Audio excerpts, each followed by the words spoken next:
Всех приветствую. Сегодня 6 декабря. И река еще не замерзла.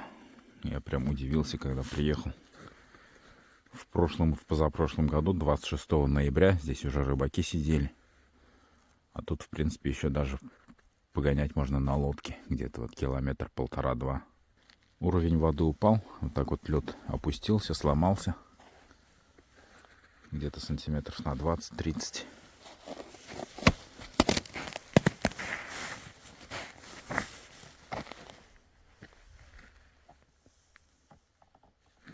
Лед трещит.